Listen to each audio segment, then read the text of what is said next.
Hello, my name is Bineta Diop, host of the Focus on America show. Thank you for joining us one more time. Today we have a very exciting guest. We will speak about neighborhoods. Every one of us lives in a very specific neighborhood. We have our ups, we have our downs. We have issues in our neighborhood that we would like to address. People really don't know how to address those issues. Like the tree down your street that you can remove on your own, like the school system in your neighborhood, the healthcare system in your neighborhood, transportation in your neighborhood. So today, with Focus on America, we will discuss just that. I have Mr. Aldo Rafael Perez, president of the New York Neighborhood Unity Alliance, a nonprofit organization that focuses on helping people have a voice, especially with the government, but also with the local politicians. Thank you for joining us in a full hour of Focus on America show. Thank you everyone for joining us today. As I said previously, today we are here discussing about neighborhood. I think that as an immigrant, with our viewers, the most important and pressing thing is for us to assess what neighborhood we live in, what kind of population, what kind of neighbors, what kind of amenities do we have in the respective places where we live. Who is better to discuss that than Aldo Rafael Perez, our guest of today? Mr. Perez is the founder and CEO of the Neighborhood Unity Alliance of New York City, NYNUA. Mr. Perez, how are you today? Very well. Thank you for having me at your show, Mr. Thank you very much. I know that you are very popular in the Bronx, but also throughout New York State with your actions, which is community activism, community advocacy, community work, and also in politics.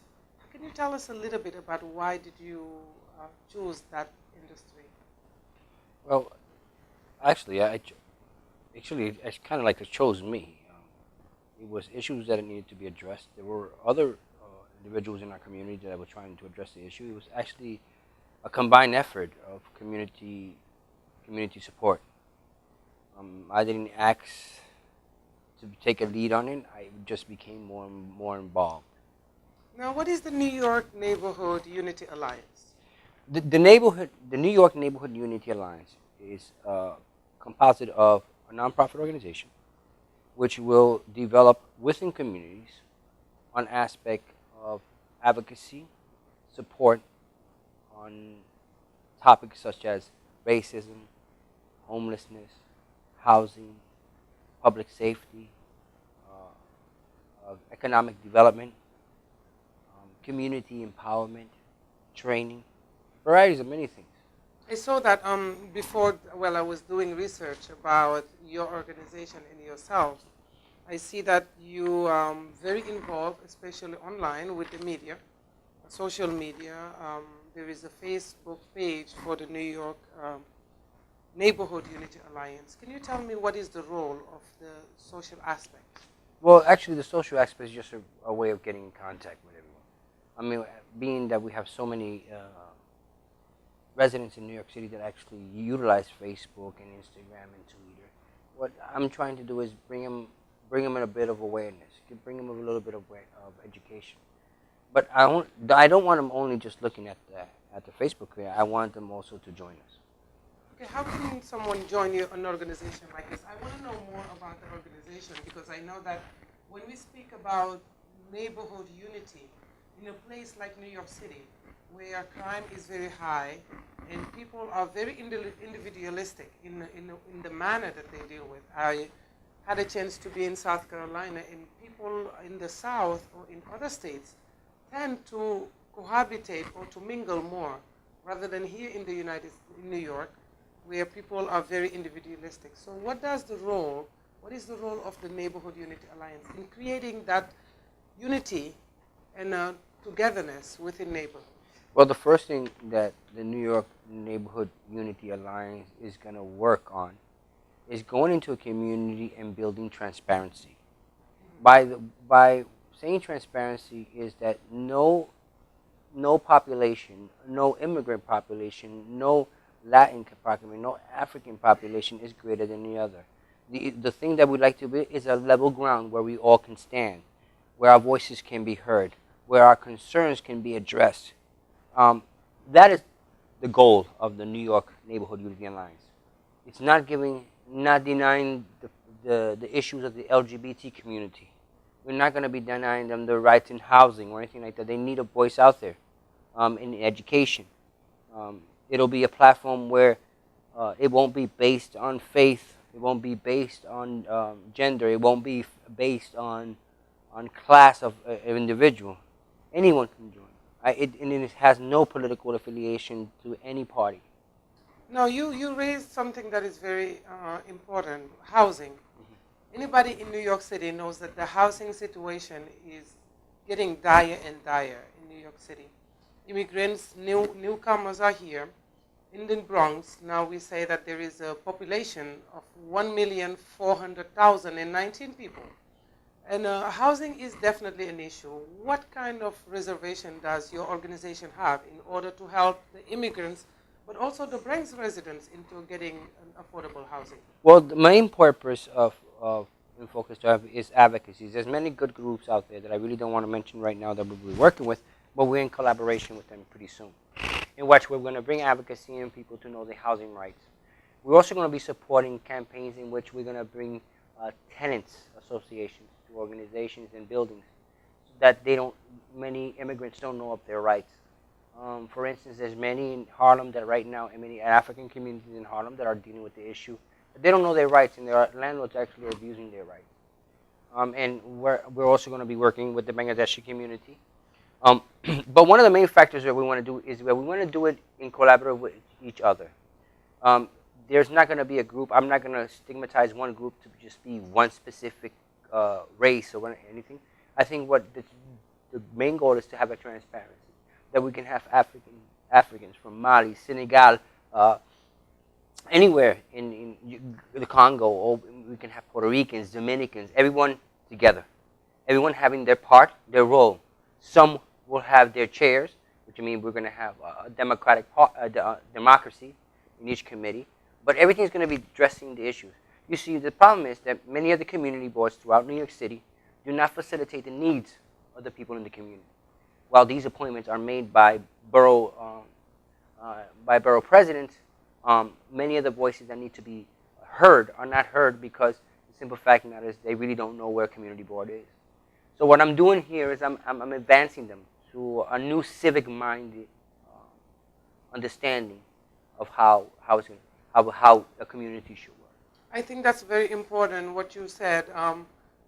I've had a chance to really see what happens in the community board, and definitely it's not reflective of the social makeup of what is a neighborhood now. I think that it's very hard to go to a neighborhood where you don't see the African, the Hispanic, the American, the Asian from Asia, all over the world.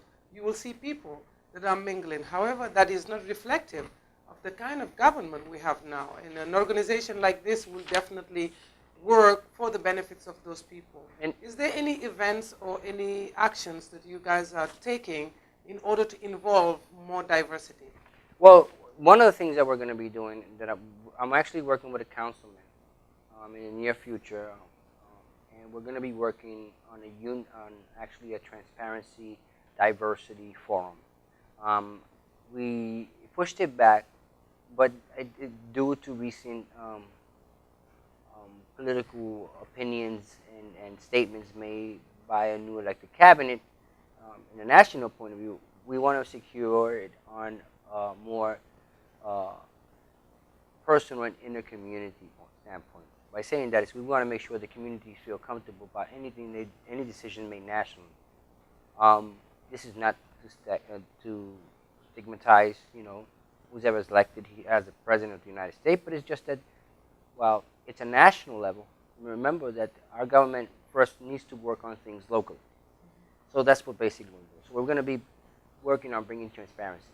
With that being said, what we're going to be doing is also establishing more in-depth closeness with our neighbors.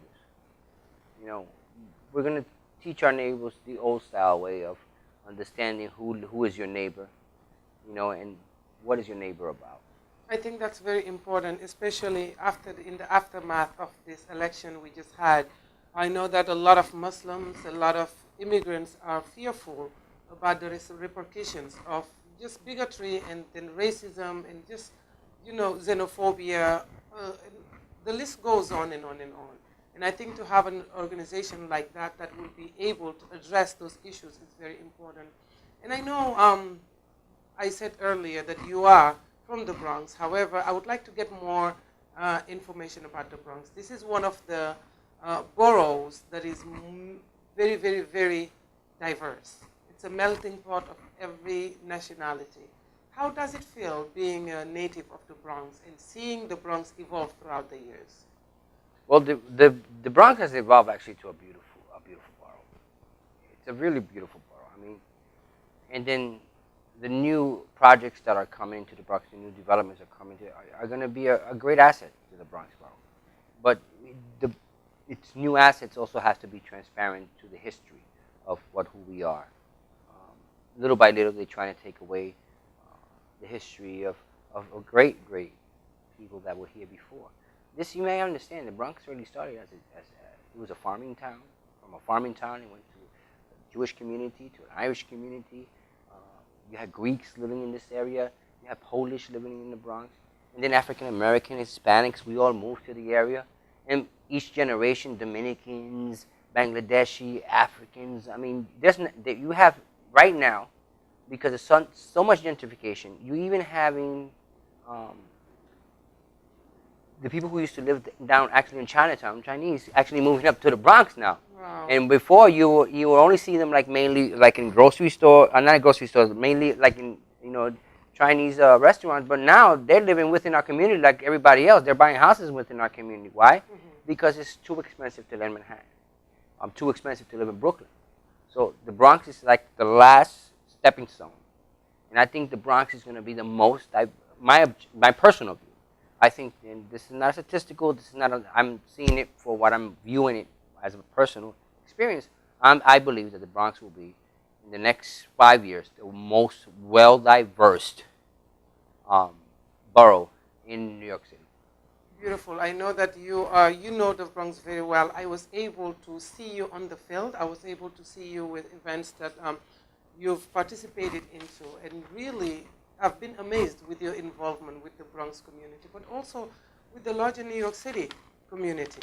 And what motivates you every day to really give yourself to community service? Well, it goes with the support of your community residents. While I may be one person in the forefront, you have to understand that I cannot be in the forefront without the support of community residents, those who call me for advocacy, or those that need my support because they are afraid to speak out. What many people don't understand is that within our communities, if it's a public safety issue, they will give me the problem, and I will have to address the problem publicly to make it get addressed. But they won't really come out in plain view with me because they feel a retribution. But little by little, what we're seeing right now is you're getting more people involved. We're seeing people that can understanding now, oh man, changes are coming. So we gotta actually speak out. We actually gotta join. So what we're doing right now is actually working on an aspect in which we can actually voice our concerns and at the same time understand the fact that there will be no retribution. I have a clear and a good dialogue with the NYPD. Mm-hmm. So,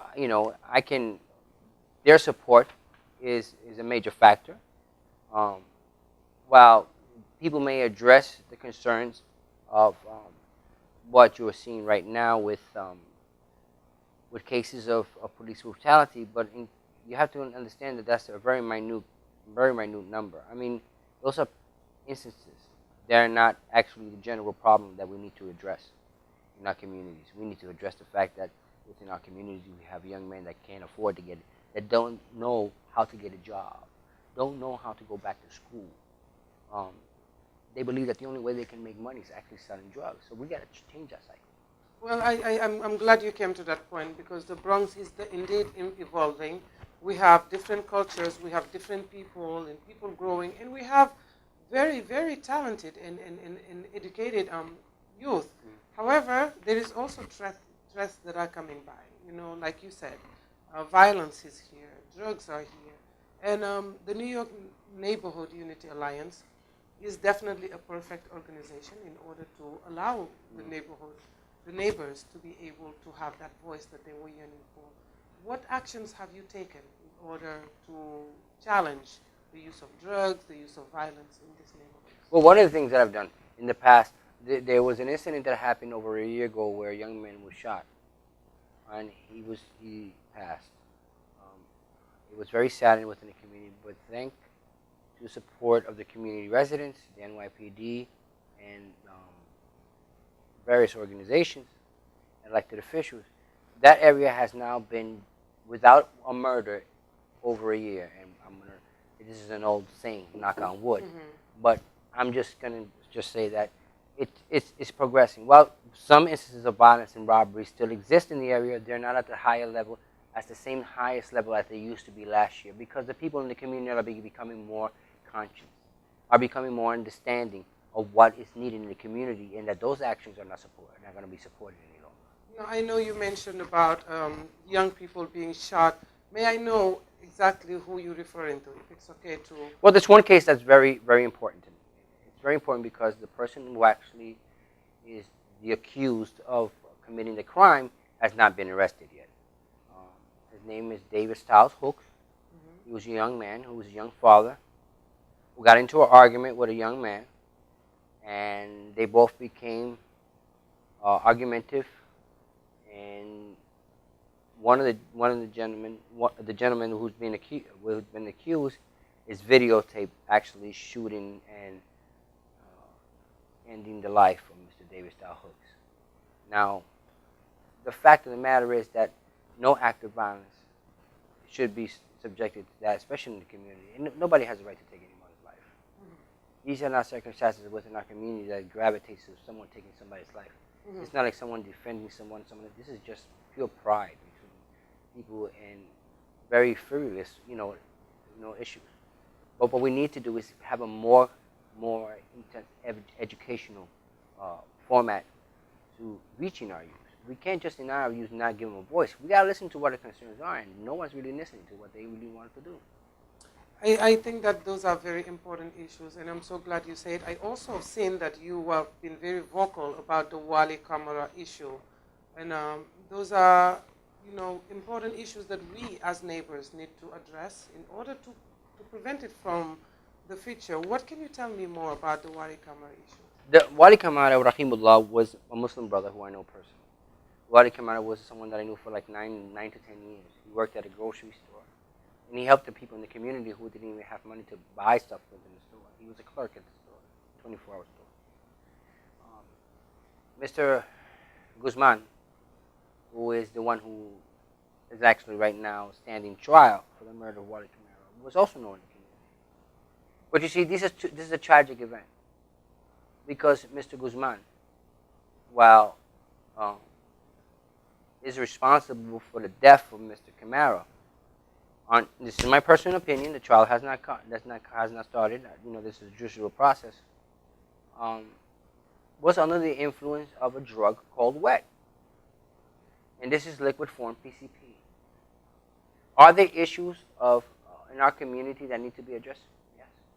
There's issues of PCP wet, lean, heroin, K2, and these issues are not being addressed. And these are the things that actually cause the effect in which Mr. Guzman took a gun, which no one has a right to take a gun from a NYPD officer or any officer in law enforcement, and shot where it came out.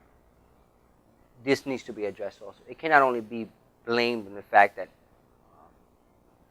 an individual committed crime. It has to also be understood that there was an issue that needed to be addressed.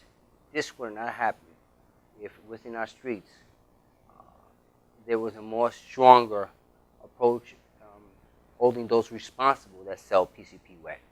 Now, before we go to the break, I think that you've raised a very important issue that I want to come into, which is drugs in our neighborhoods. I want to do that after the break, but before that, I would just like to ask, what is being done as a community solidarity in order to prevent what happened to Wali Kamara. I know that his family might be watching right now. And thank you for really standing up for Wali Kamara and his family. I've seen you, through actions, really lead their voice in order to make sure that he gets the honorable, the honors that he deserves. But what can we do to create a safer neighborhood? To create a safer neighborhood, we have to work in collaboration with advising community affairs units in NYPD to understand our community. We have to participate in council meetings, and we have to build within our community a statute that we will not accept or tolerate negative behavior. You see, accepting the action of one individual because he's a family member, because this is the problem we have in our community, basically that the people who are committing the crimes in our community are actually people that live in the community. So we have to, it's like when you have a child in the house and the child is running around and you want him to stop running around the house, you got to put him in check. And one of the things by putting the kids in our community in check is by education. Well, thank you very much. I know that we're going to go on break real quick, and then we'll come back for more on Focus on America show.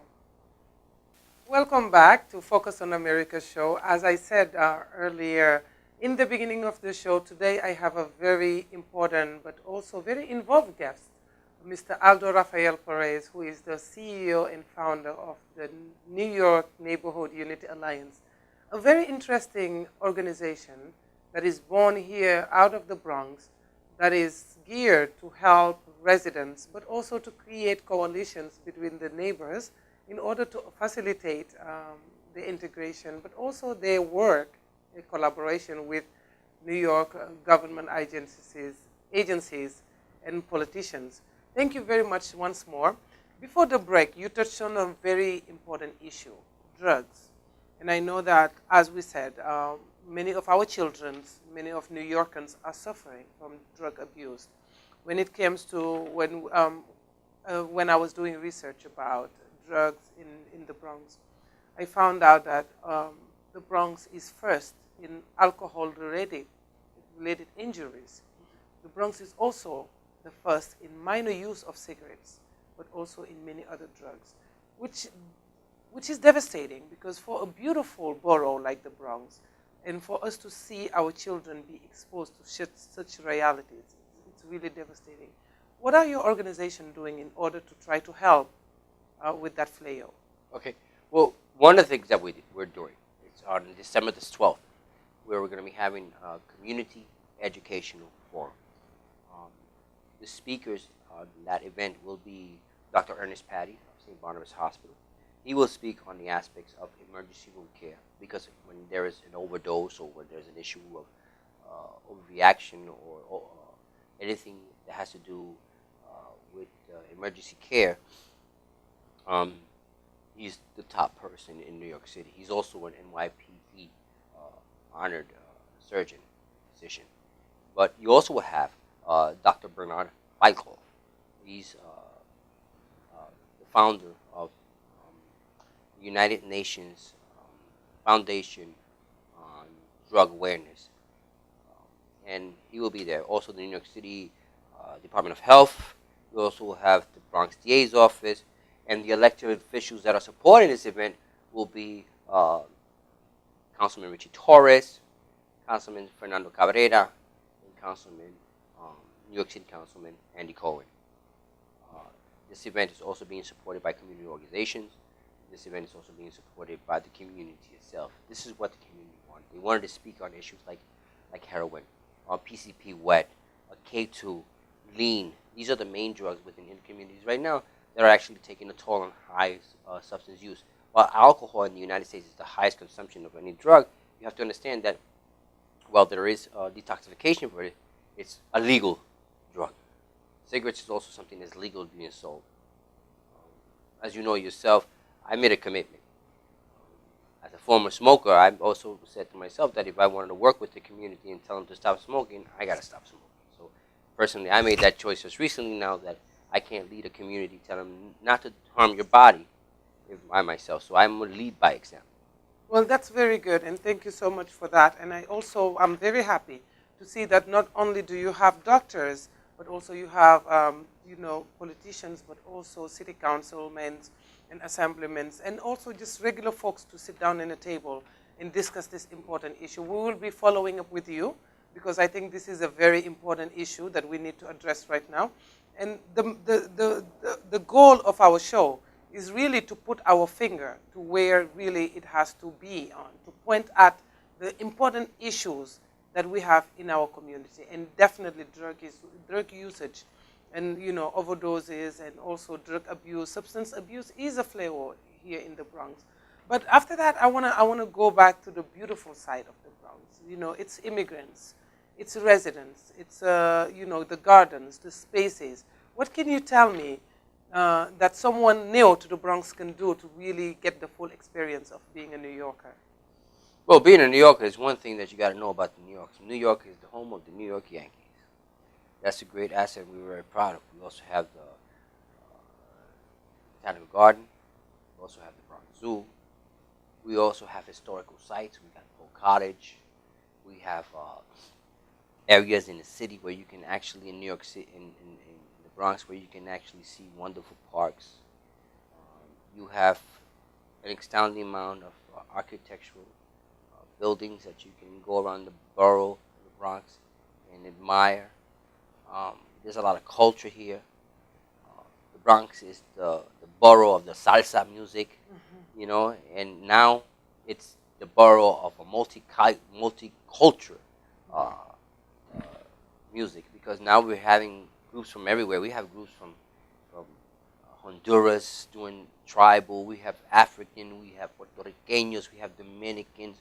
We have, Bangari dancers. We have every fraction right now of community. And that's what I want to do in the near future, in the summertime. We're going to be doing a great project where we'll bring everybody from every community so they can do their actual cultural dances and bring everybody together.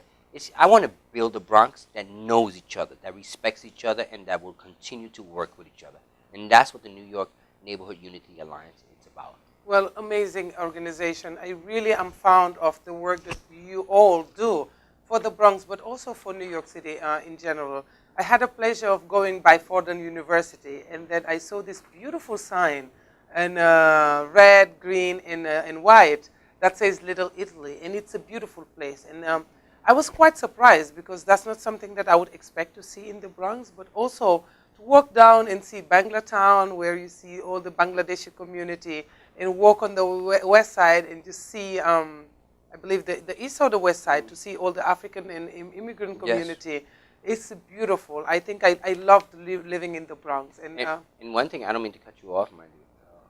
Diop, but one thing that you have to understand, Little Italy is an icon in the Bronx. Mm-hmm. Little Italy, it's an icon because it's where the Italian immigrant population that first moved in strive to maintain it. Right now, you're losing a generation of Italian families there because they have migrated to other parts. But you still have a strong and very beautiful community there. One of my good friends is Carmela, who owned Gidio's Bakery. And I love to always go back over there and pick up pastries. And she's always a wonderful, wonderful, wonderful host at her place. Well, thank you so much. I know that the Bronx has definitely a lot of flavors, a lot of mixtures and stuff, and that's why we love the Bronx. But one thing that I really love about the Bronx also is the space, the greeneries, the scenery that you see, to be able to have parking.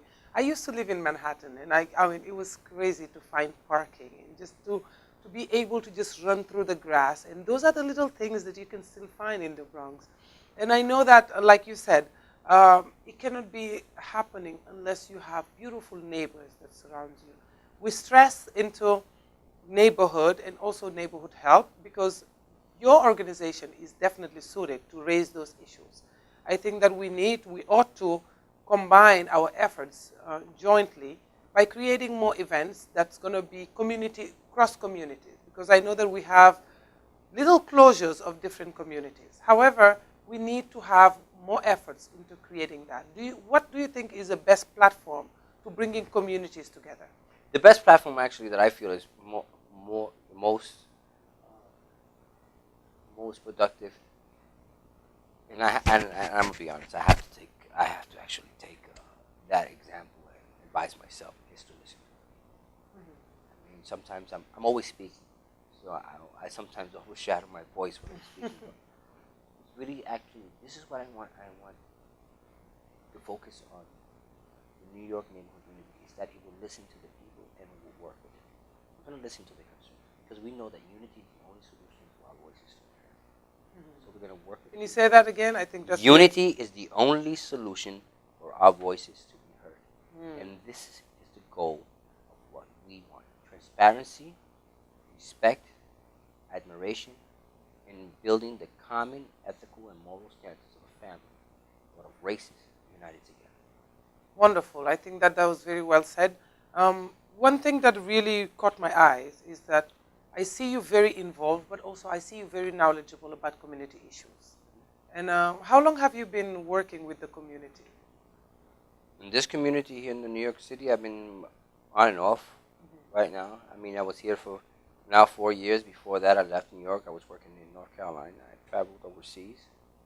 As you know, I'm also Muslim, so I worked very much closely with the Islamic community in New York City and also abroad.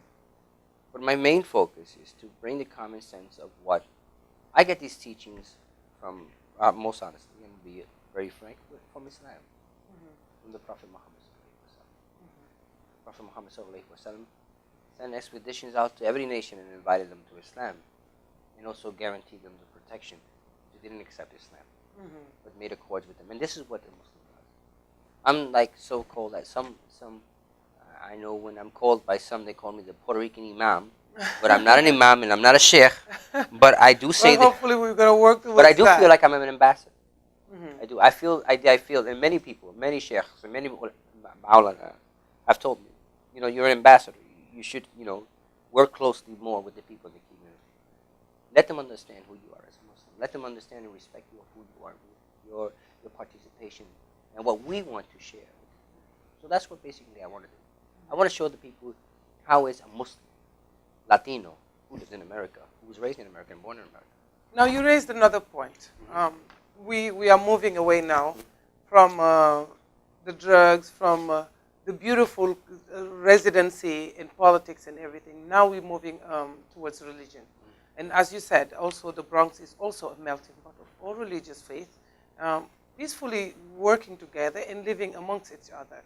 As a Puerto Rican Muslim, which is very, I'm not sure, but that's the misconception, is that there are very little Puerto Rican Muslims. I've had many friends who are Puerto Rican Muslims. However, you are the one that I see that is very vocal about your faith, about how can you can you bridge your faith with your American identity. Can you tell me a little bit more about that? The thing is not very hard.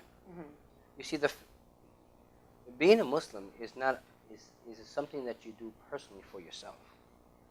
The acts of a Muslim is by his characteristic, or by his adab, how he shares himself with others. As a Muslim, any Muslim can live in this country and practice his deen, his faith, his way of life, without any problem. But you have to understand that your deen comes before anything else. How easy is it to practice your deen in the Bronx? It was very easy.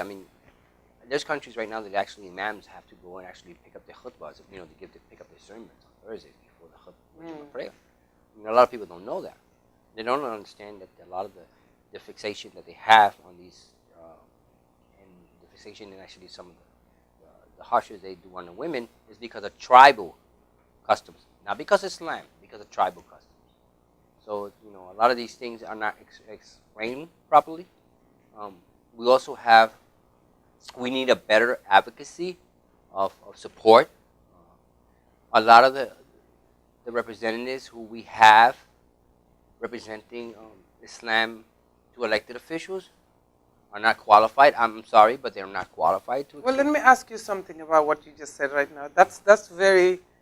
I can agree, I can see why you say what you say and why you agree, because definitely right now the Muslim world is under scrutiny, especially after the election of Donald Trump. We've heard him say that he will force Muslims to join in a registry in the United States of 2016, and that's a debate that we will have probably on another day, but it's not looking good on his side, actually. However, that leadership, that Islamic leadership that needs to be happening right now, and that is so scarce, what do you think is the reason for that? I think it's mainly tribal customs. It has nothing to do with Islam. You know, the reason why is because even in the khutbah, that the Rasulullah sallallahu alaihi wasallam gave in his last khutbah, he said, even if a black man becomes your imam, you must follow him. You know, There is no race in Islam. there is no race. There is no race. This is the problem that people don't understand. Islam doesn't have a race. There's not a priority whether an Arab or nor a white man, no whether a Puerto Rican or anyone. Islam teaches that the equality of all are one, and that is mankind, as humanity. That's what Islam teaches. Anybody who tries to tell you that it's superiority because you're an Arab or because you've been born Muslim has no legitimate stand, none whatsoever. There is no hadith to prove that, and most of all, there is no Quranic verse that can prove that any race has superiority over another. There's none. Now, what can you tell our public in order to incite people, to really Muslims, to really stand up and really be visible at the forefront of this discussion, but also to cooperate with local governments, with the police, with anybody else that we need to in order to make sure that we set a standard of cohabitation? Well, in cohabitation, like you explained before, what I would urge every Islamic community is to actually get involved within their own community to build a front with other masjids. And collectively with other masjids, go and build relationships with community boards, with community councils, precinct community councils, with your local elected officials, whether it be an assembly, council, state senate, congressman, and also run for these positions. If you're concerned so much about what's going on in your community, and you think you have a problem to be addressed and not being addressed, well, then, that's what democracy is about. Democracy is about you getting involved within your community, building a standpoint, registering people to vote, and if you feel that you're comfortable enough that you can suffice to be transparent and run for a position, then guess what? Run for that position. Well, I think that's a very good advice, but also it's very important for people to also know who are they going to vote for. Exactly. You need to build that communication. You need to build that relationship with the community. You are a prime example of a man who has given himself and his time and all his efforts to the community. I've seen you on the work. I've seen your relationship with the politicians. I know that you have good relationship with all of them. And I've seen places where people will ask you to run. Do you think that you would ever have to consider that? Being the Muslim, the first Puerto Rican Muslim, but also being that bridge between all communities. I've seen you work with the Bangladeshi community, the African community, the Hispanic community, and the American. So do you think that that's an option that is out there? That's an option, but let's work right now what we have in our plate today. But an option is always open. Well, I think that you guys are doing a very good work, especially with the New York Neighborhood Unity Alliance. I will take you up to a challenge to try to get all the masjid together through your organizations and organize the Muslim community so they could have the voice that they deserve. But I just want to say that I'm not only going to work into building masjids together, I'm also going to work into building churches to work together with the masjids. Of course. Synagogues, temples. I mean, it's time that we understand each other, that if we're really people who believe in the existence of a God, to believe in the existence of humanity, we have to respect and love each other. I think that's very important. And also, thank you very much. Our time is almost up, but I cannot end by just thanking you. I really thank you, but also thank all your members of your organization for the work that they do for our community. And I know you Spanish. My Spanish is not very good, but like they say, lo barato sale caro.